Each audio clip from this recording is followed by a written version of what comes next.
It's Friday, April 18th, 2025. Welcome to Make It Make Sense. I'm Grant Herms. Today on the show, who rules the law anyway? Since I talked to you on Wednesday, there have been some big developments on the multiple fights in court across the country over the Trump administration's plan to strip lawful residents of their rights to deport American citizens and to ultimately get rid of birthright citizenship. It's why my guest today is Andrew Torrez. If you're a regular listener, you've heard him before on here. He's the co-host of the Law and Chaos podcast with Liz Dye, and really one of the smartest legal minds around right now.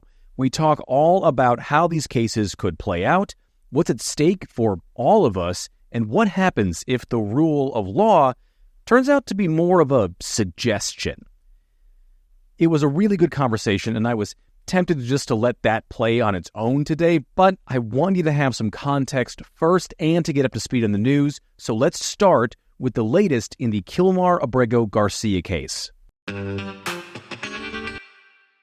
I've talked about Kilmar Abrego-Garcia in the last two episodes. I'm going to do as quick of a recap on this as I can, so those of you who have been keeping up with this aren't bored here, but if you do want more, you should go back and listen to Wednesday's episode. I do a pretty good breakdown there. So, Abrego-Garcia is a man in Maryland, or was a man in Maryland, I should say, who was in the U.S. illegally since about 2011, 2012.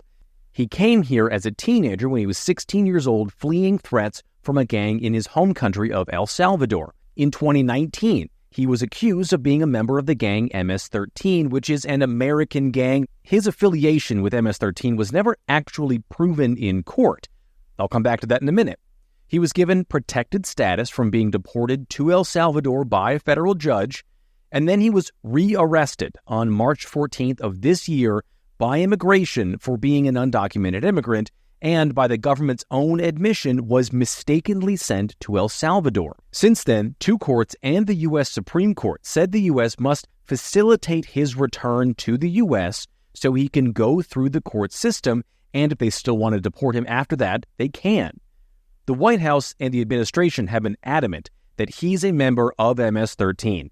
That is largely based on hearsay from that arrest in 2019, and that's the new stuff here. Those documents have always been public. You had to request them from the Maryland Police Department there, but they were just shared by the Departments of Justice and Homeland Security online to back up their claims that he's a gang member or a dangerous man. So in those documents, they show the arrest report. Officers at that time said they saw some men hanging around outside a Home Depot in Maryland. They pulled up, and one of them saw a man they knew was a member of MS-13, and according to this police report, that man had been convicted of that in the past. They also saw two other men standing there along with Abrego-Garcia, who was wearing a Chicago Bulls hat and a sweatshirt or a hoodie with images of the presidents who were on our money with rolls of dollar bills over their eyes, mouths, and ears.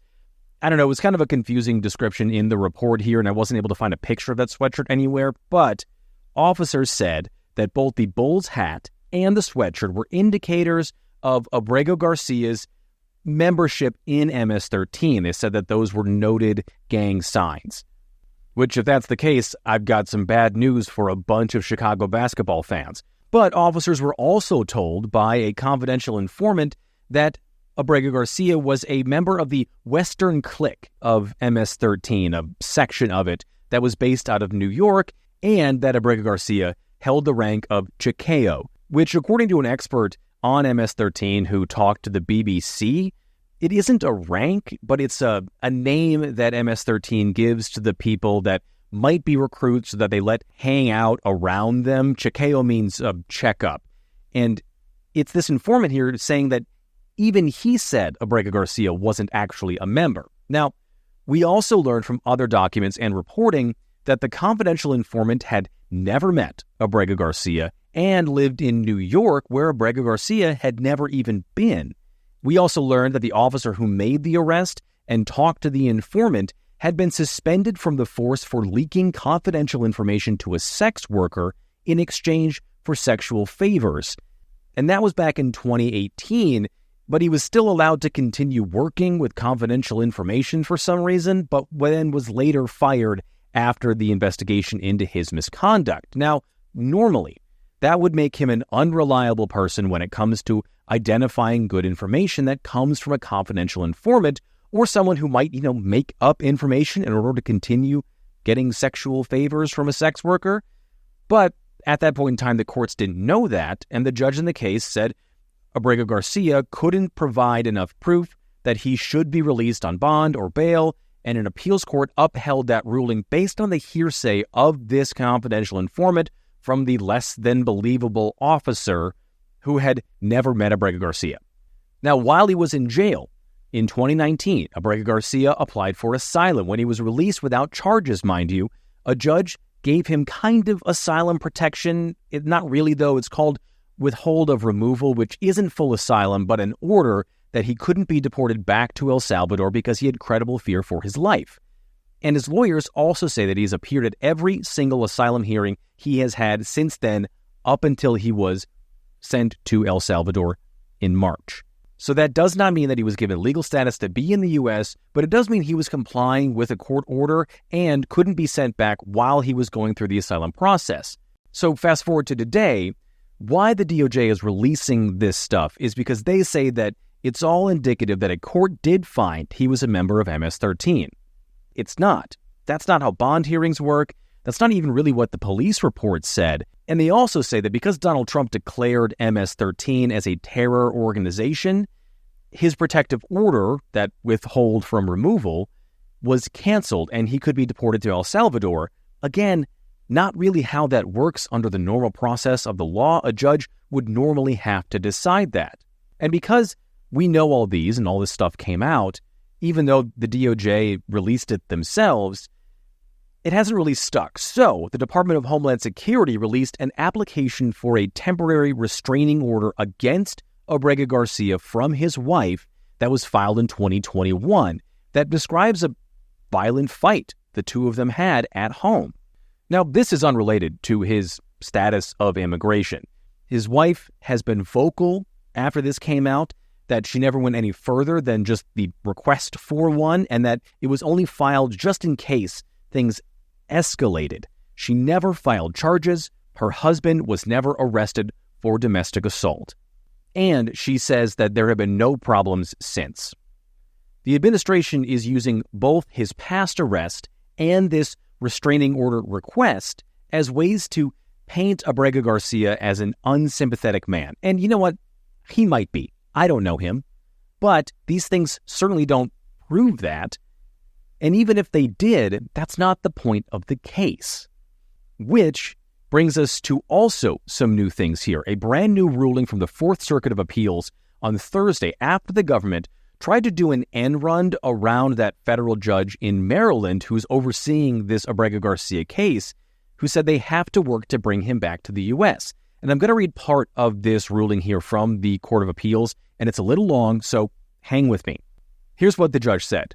It is difficult in some cases to get to the very heart of the matter, but in this case, it is not hard at all. The government is asserting a right to stash away residents of this country in foreign prisons without the semblance of due process that is the foundation of our constitutional order. Further, it claims in essence that because it has rid itself of custody, that there is nothing that can be done. This should be shocking not only to judges, but to the intuitive sense of liberty that Americans far removed from courthouses still hold dear. The government asserts that Abrego-Garcia is a terrorist and a member of MS-13.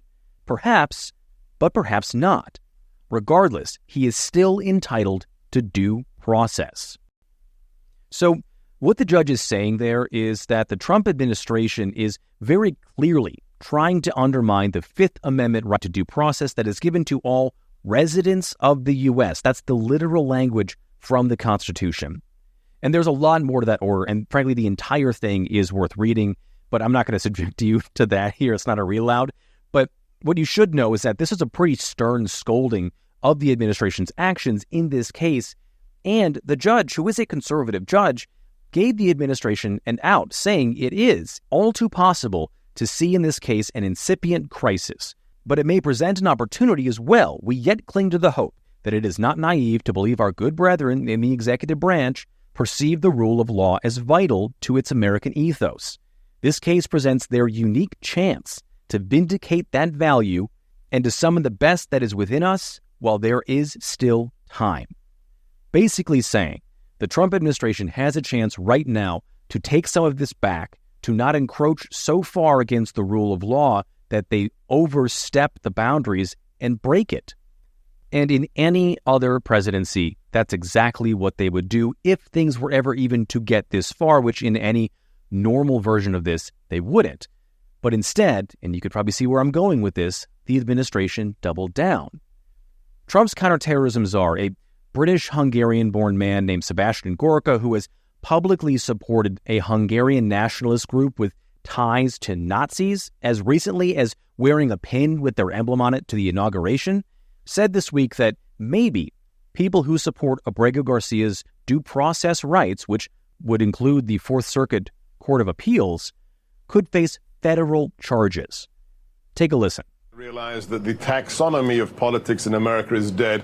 It's not left and right. It's not even Republican or Democrat. There's one line that divides us. Do you love America or do you hate America? It's really quite that simple. And we have people who love America, like the president, like his cabinet, like the directors of his agencies, who want to protect Americans. And then there is the other side that is on the side of the cartel members, on the side of the illegal aliens, on the side of the terrorists. And you have to ask yourself, are they technically aiding and abetting them? Because aiding and abetting criminals and terrorists is a crime in federal statute, Rob.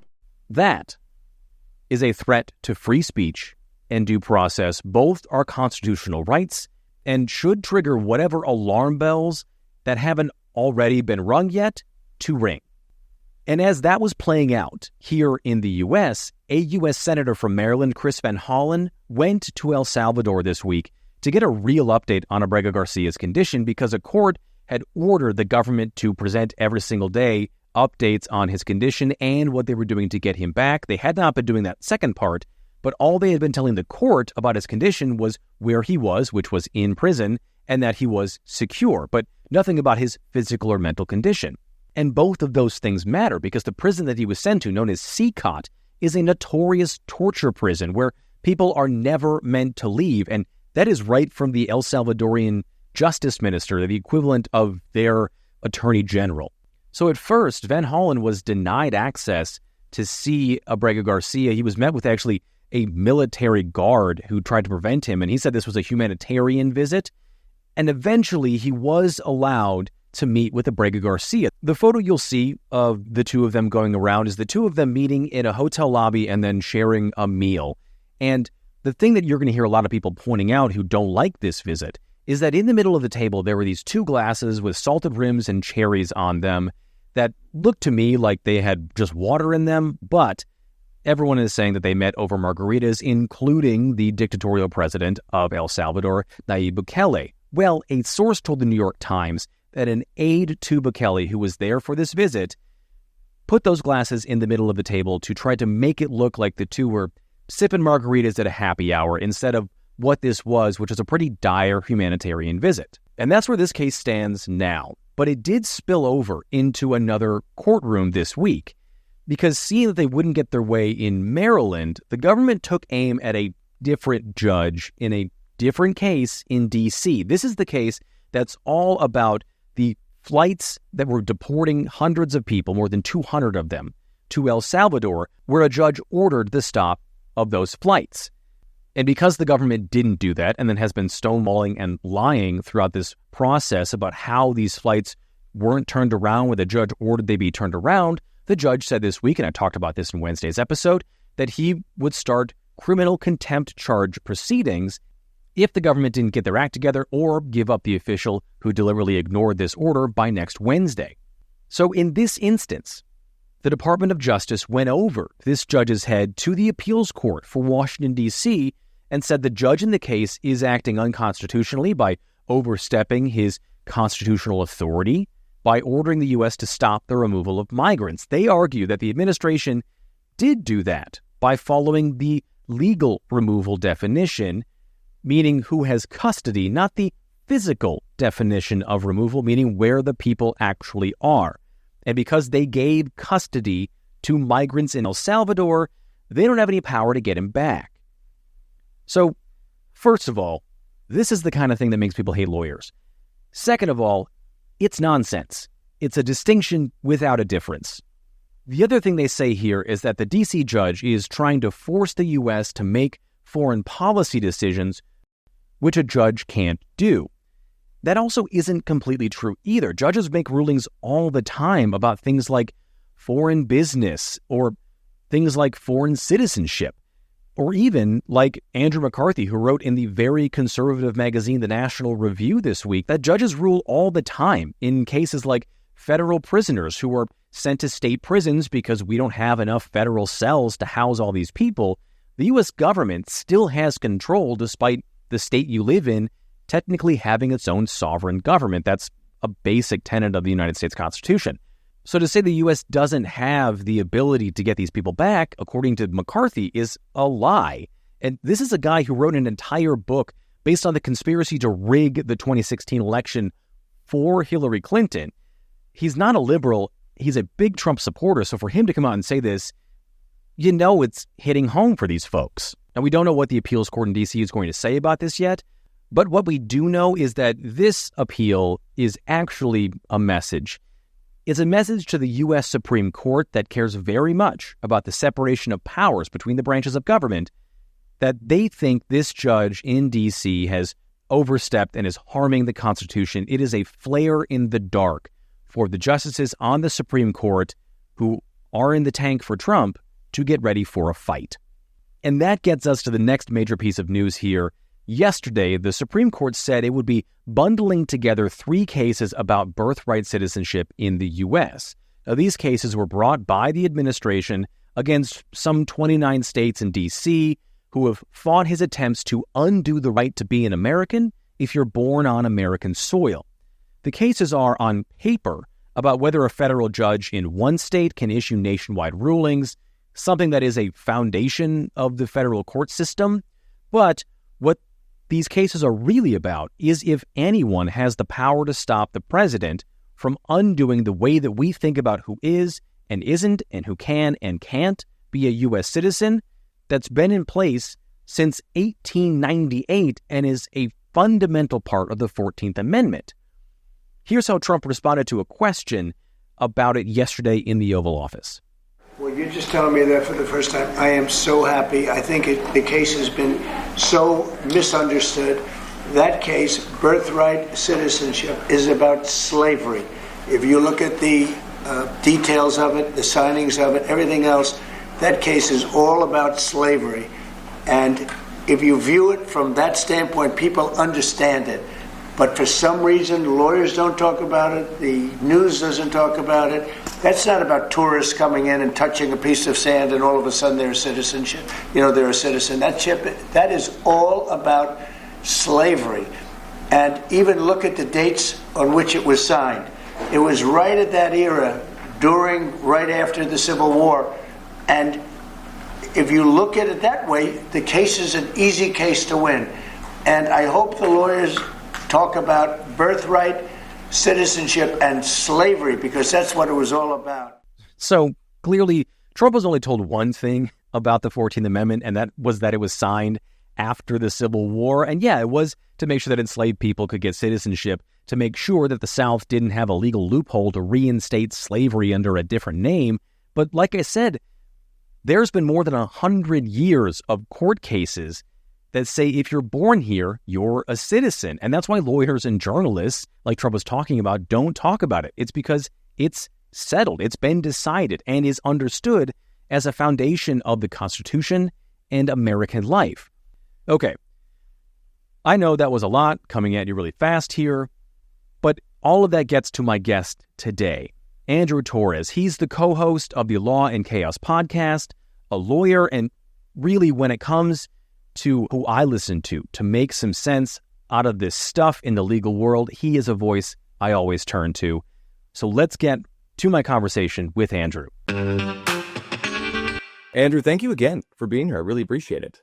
Oh, thanks for having me back. This is, well, I would say it's always fun, but it's always terrifying. But you're a terrific host, so I appreciate the invite. Well, thank you. And I want to keep the terror, I think, to a minimum in this episode.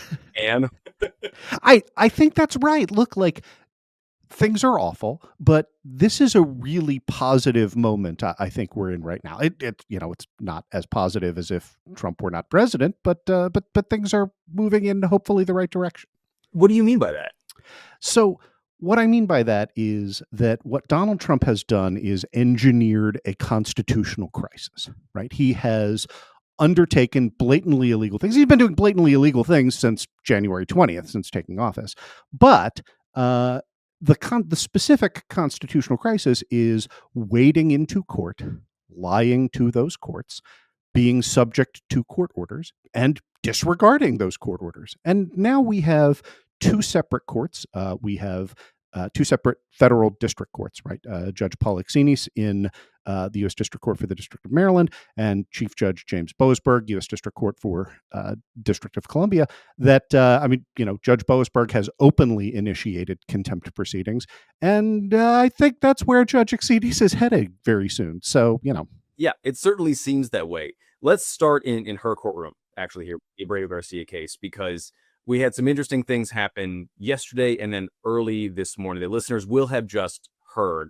So let's start with what we got yesterday out of that court, or that case, I should say, which was a pretty stunning ruling about how the government is behaving right now. So I want your thoughts on that for starters. Yeah, 16 years old. Mom sends him to the United States. He is here. He has a court order from 2019 that says he may not be removed back to El Salvador, which is his home country. The administration did that anyway, said it was a mistake. Any other administration in history, however conservative, however much, you would detest them, would say, look, we screwed this up. Let's bring this person back. That is not the Trump administration. And so Judge Xinis entered a injunctive relief requiring the government to facilitate his return. That went all the way up to the Supreme Court. And on the way, it stopped by the Fourth Circuit Court of Appeals. And the administration had requested that the Fourth Circuit stay Judge Xinis' order, and they declined to do so. And writing a concurrence in that case, and this is why this is going to come back around, was a judge named J. Harvey Wilkinson III. He is an octogenarian Ronald Reagan appointee, and let me tell you, as someone with a little bit of gray hair, when I was a young practitioner, this person, Judge Wilkinson, was one of the boogeymen of the Fourth Circuit, right? He was the dean of the conservative judges on a court that's been, centrist to slightly left-leaning, over the years, and was considered as a potential Supreme Court nominee for George W. Bush in the early 2000s for the seat that went to John Roberts. And so Judge Wilkinson wrote this concurrence, right? He said, look, I'm not going to stay Judge Xinis' order. I'm not going to dissent from what the three-judge panel wants to do. But I really want, reading between the lines, he said, look, I really want to avoid a constitutional crisis here. So why don't we construe the judge's order as saying you must facilitate the return, right? You got to do everything in your power to bring Abrego-Garcia back, but not to set a date certain, which is what Judge Xinis had done. And the Supreme Court's conservatives really seized on Judge Wilkinson's language when they ultimately affirmed Judge Xinis' order, right? They said, look, they let the date lapse by a couple of days. It was originally, the deadline was April 7th, and the Supreme Court didn't rule until the 10th, which, mooted that. And they sent it back, and they're like, look, you can facilitate, you can't require, clarify what you're doing.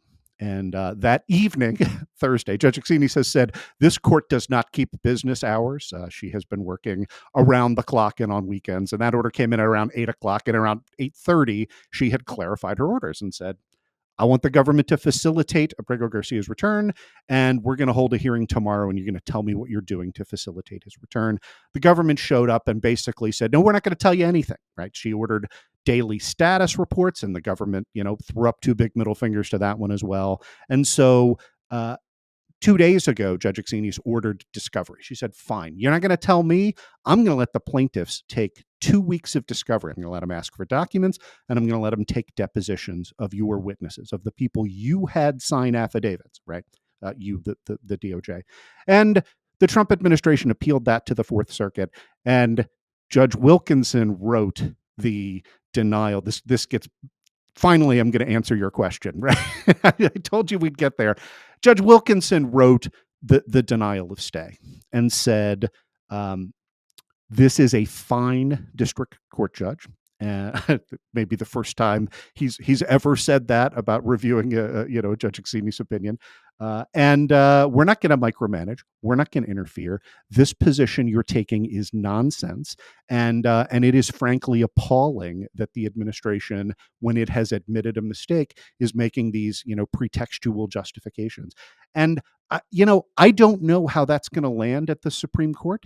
But I know that last time they paid really serious attention to this guy, right? This is not you or I or, Judge Axinis, who was a federal public defender for, more than a decade, right? Like, and I doubt John Roberts cares very much what I think, but I think he does care what Judge Wilkinson thinks.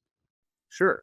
I also want to say, too, here that there's a thing that keeps getting skipped over when we talk about the idea of facilitate or effectuate in this case, which listeners will have heard all about that on Wednesday. I sort of a little bit, but Judge Axinis did, in her courtroom, to the government's lawyers' faces, explained what she meant by both of those things. It's in the transcripts, and the Supreme Court, in their ruling about it being sort of vague, was working off the written order, which I understand is the legally binding part of that. And oral orders have a different, vagueness to them. But it is interesting here that we know that the judge already ordered what facilitate means, and then the Supreme Court sort of gives them this, face-saving off-ramp, I suppose. I think that's exactly how I would characterize it. Yeah. And now they're forcing a judge who, in Wilkinson, I don't think really wants to make this thing, because he knows that every time he has to pipe up again, we're inching closer and closer to a constitutional crisis, which we'll get into here with the DOJ's response, which is a collision course between the judicial branch and executive branch. Am I too far off base with some of that logic linking there? No, I think that's exactly right. So there are two things that I really want to pick up on that you've said, right? The first has to do with the definition of facilitate, right? And here, again, in any normal universe, the government's argument, they haven't made this very clear, and how much of this is deliberate hiding versus how much is just incompetence. It's really, really hard to know. There's certainly sort of equal measures of both of those. There is sort of a thing here too, where not that I pity these DOJ lawyers, because a lot of people are doing these things on purpose, but to a certain extent too, at least in the early stages of this case, and also what's been in front of the DC court, you can kind of see some of these attorneys just throwing their hands up and being like, we're only getting so much from our clients, from the people we represent in the government, and I can only bring you what I'm able to represent. So there is some of that going on here too. Again, that's not to give an out here either. They know that how to argue it in good faith, and I don't think good faith has been happening. That's basic legal ethics. Yeah, I agree entirely with that. And I would say, I think to the extent that is happening, that is deliberate, right? And I know we're going to talk about Judge Boasberg in the JGG case.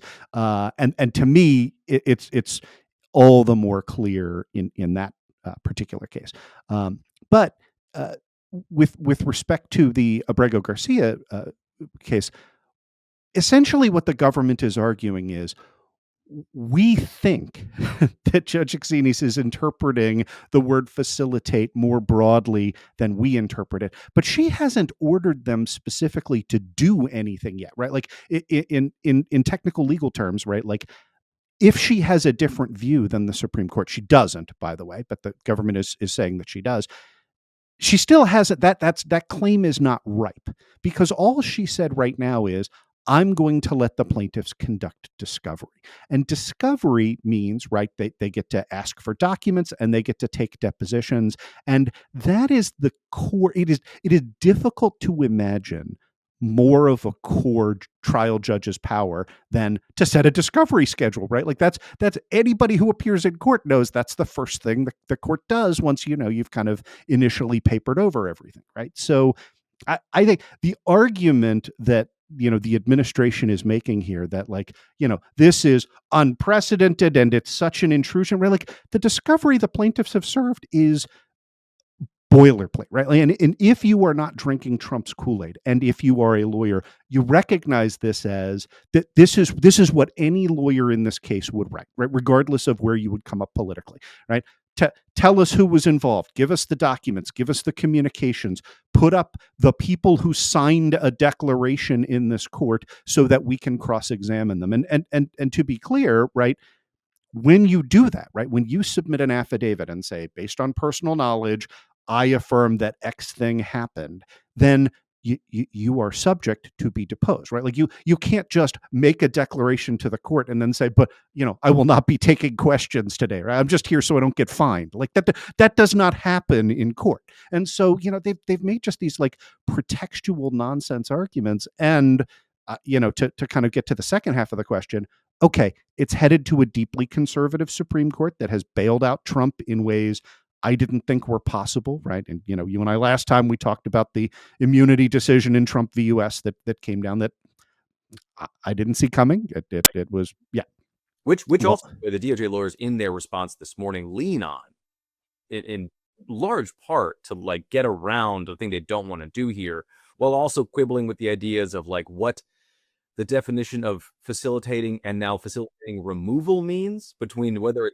we mean legal removal, which I don't understand that concept, versus like custody, which also they mean the same thing to me, and I'm assuming they mean the same thing to the judge. But yeah, I think that's right. I mean, they have made a dictionary definition of removal in both this case and the JGG case. And they've said, look, like remove, Webster's new standard dictionary defines remove as to take from one location and put to another. We didn't do that. So what are you talking about? And it's like, no, but removal contextually in the immigration context, right, means a bundle of operations around an individual who is in U.S. custody, right? It means asserting custody over that person, transporting them to a place, deporting them, right? Like all of those things are part of the legal definition. And like, look, I know we've been playing this game with, right-wing judges for 30 or 40 years where they want to dig up a dictionary from 1704 and, argue about the plain meaning of XYZ. But like, at some point, you're defining a hot dog as a flaming poodle, right? Like it's just that's not what this means. Right. And so when we talk about the sort of broader stuff here, and going back to what you're talking about the Supreme Court, what does this set up for the justices to do here before we even get into the birthright citizenship stuff?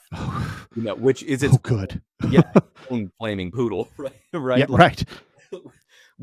We are talking about real disobedience of one of the branches of government from the other one, and what happens when that happens? Because obviously we're seeing it in small doses here, but we're getting to a point where it's going to happen, and there's no recourse after the Supreme Court. So what happens?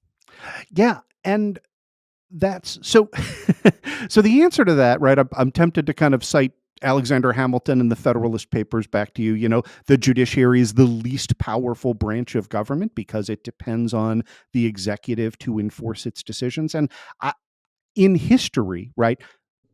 In recent history, what I think of is are the courts from 1950 to about 1975, right? The Warren Court at the Supreme Court. These were integration cases, and the Supreme Court.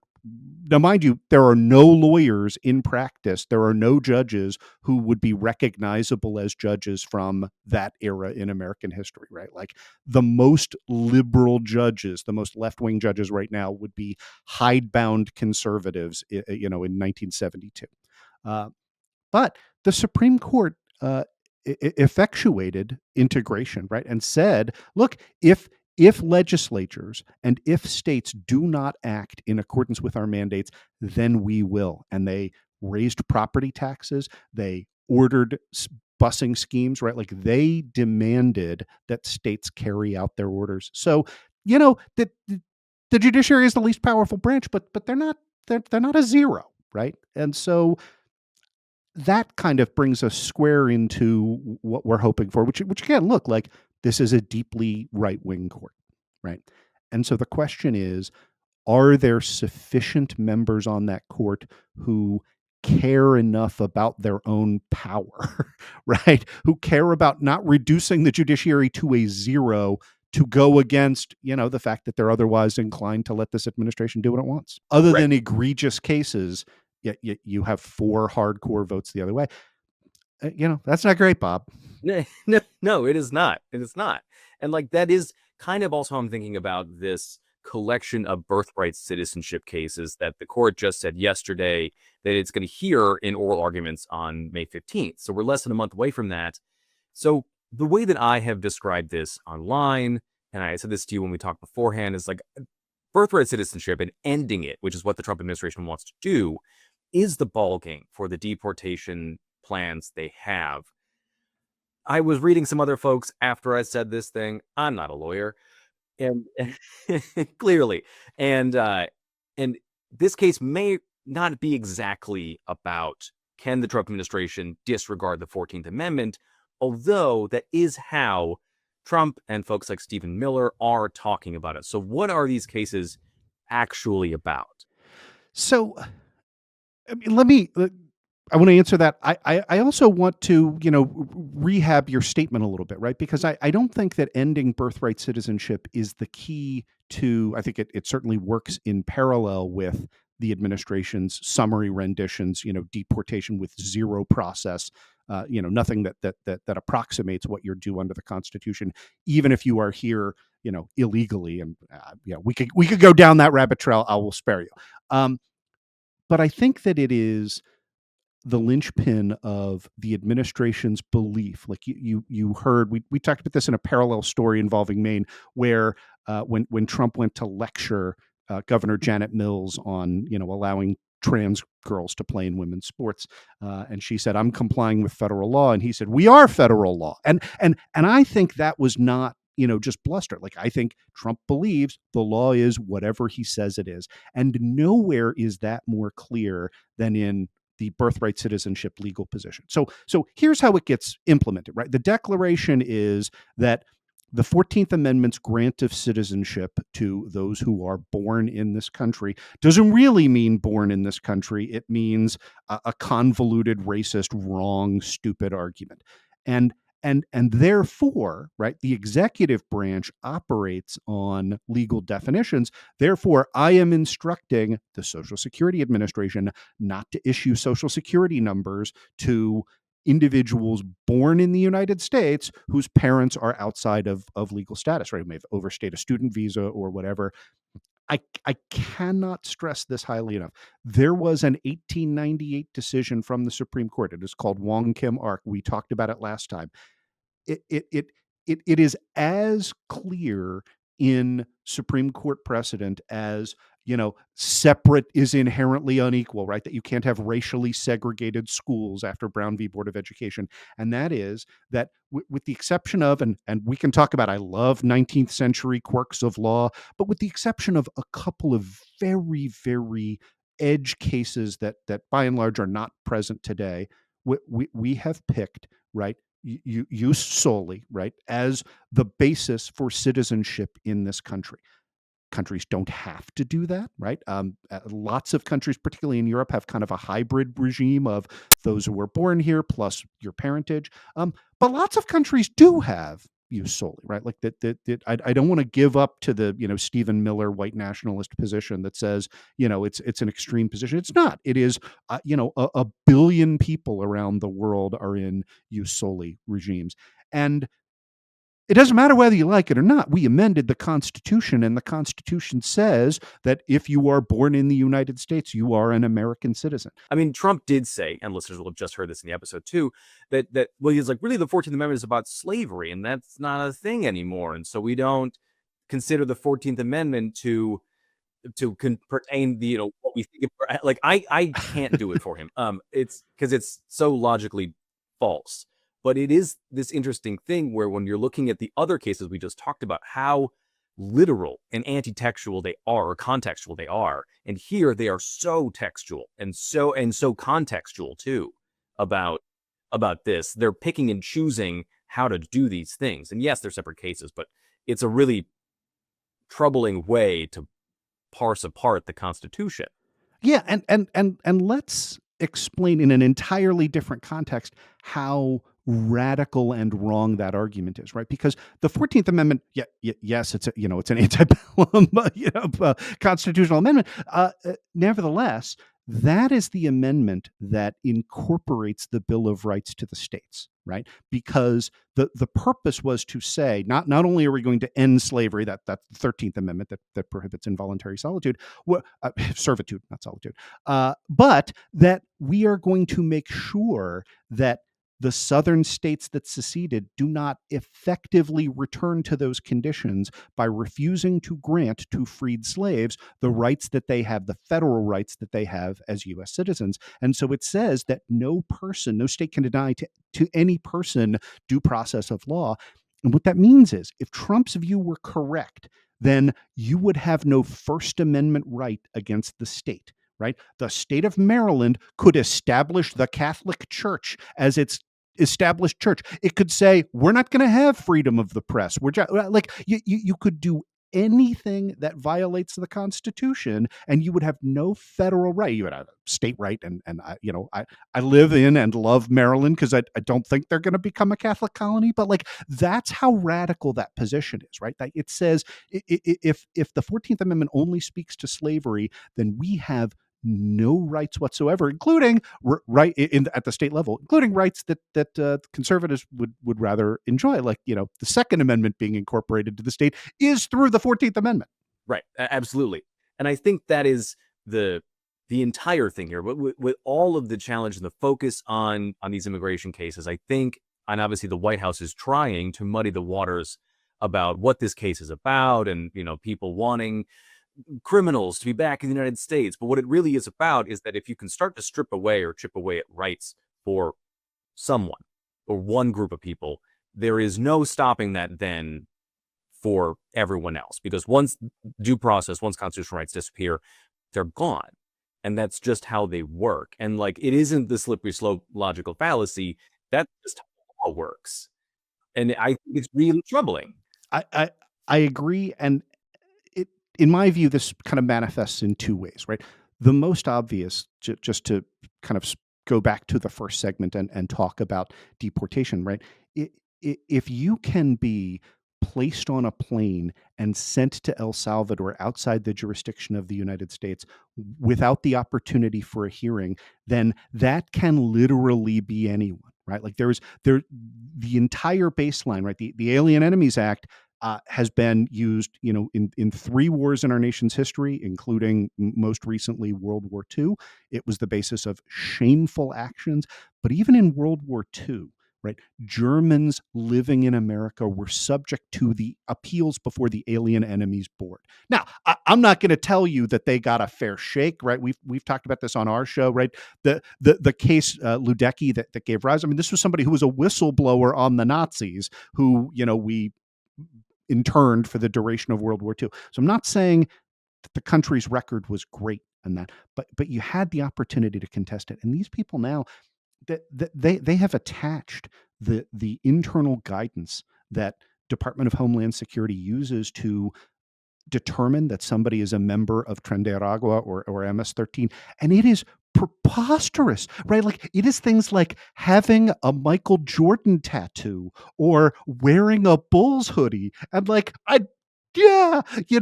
that's insane. Having a star, one of them, it looks like the logo from Mission Barbecue, right? Like it's just a star. And having a train, like it is, you cannot have an administration that says you have a tattoo and the number 23 on a hat with the Jumpman logo, like therefore you're a gang member. That's insane. And the second point that I think that dovetails with is Donald Trump built his social media following that enabled him to run for president in 2016 and led to his victory on the basis of getting on Twitter every day and retweeting the foulest, most racist birther nonsense, right? I demand to see Obama's long form birth certificate. The arguments that the people who are arguing for their interpretation of the 14th Amendment stem directly from that lineage, right? They trotted out the same argument, got no traction in 2024, but John Eastman made the exact same argument in 2020 and 2024 about Kamala Harris, who was born in Oakland, California, right? And I don't really think you have to draw a lot of dots together to understand why did they come after Obama? Why did they come after Kamala Harris? You know, it's pretty gross.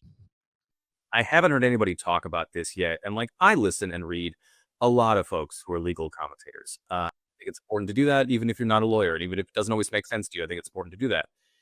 And the thing that I haven't heard of that I'm surprised by is there recourse from the legal community, from the American Bar Association, from state bar associations, for these lawyers to come after these lawyers for presenting cases in bad faith, for knowingly violate the ethics of your profession?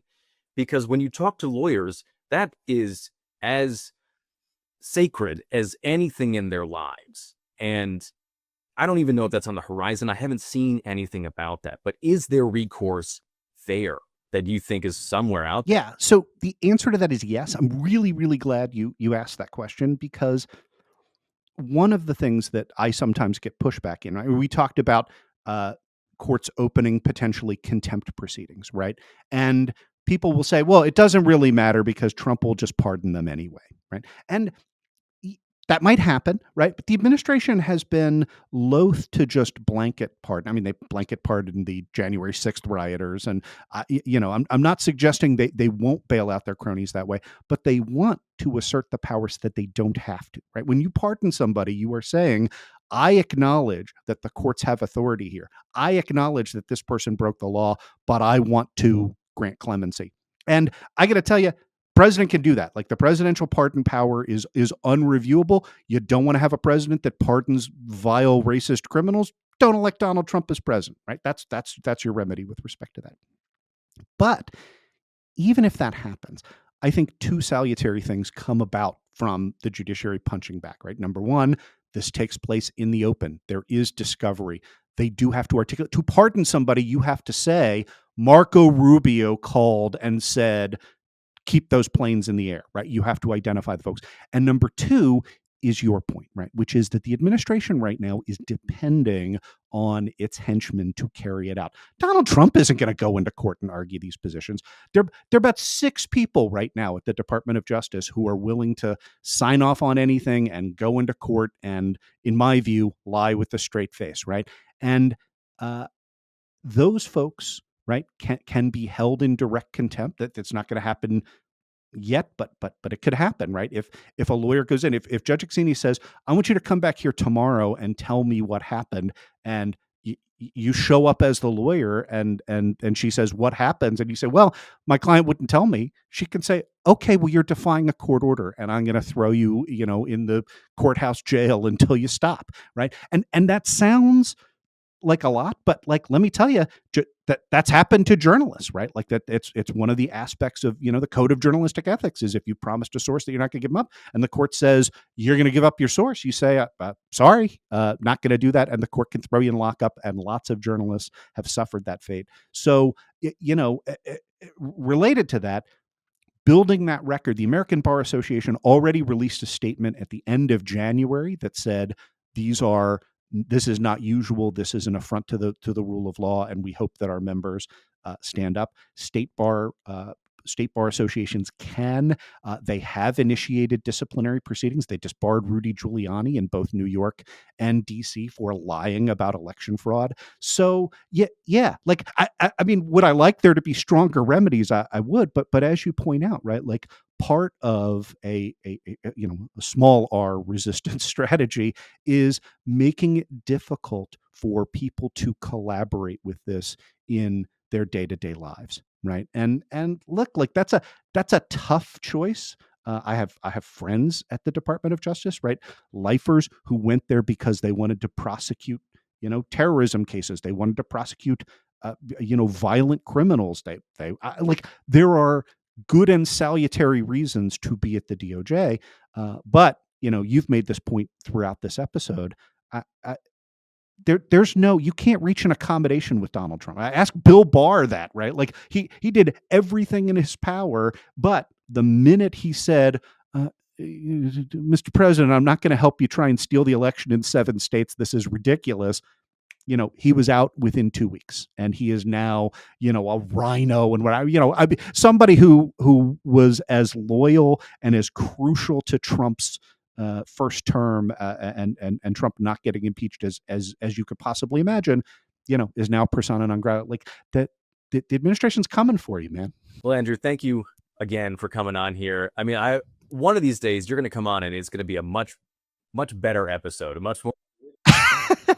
I'll try and do better. I promise. I don't know. Maybe we'll talk baseball or something. I have no idea. I'm right there for it. I'm telling you. Thanks again for coming on, man. I really appreciate it. Grant, thanks for having me. It's always a pleasure. Okay, now it's time for TLTO, or Too Long Tuned Out, where I tell you just the stuff you need to know from the stuff you just heard. The most watched case right now in the country is the case of Kilmar Abrego-Garcia. And that case is all about due process. Whether or not Kilmar Abrego-Garcia needs to be returned to the U.S. so they can go through the court system and maybe get deported again. And also at the heart of that is whether or not the Trump administration or any president at all can just ignore court orders and what courts tell him to do, even though that's how the Constitution is supposed to work.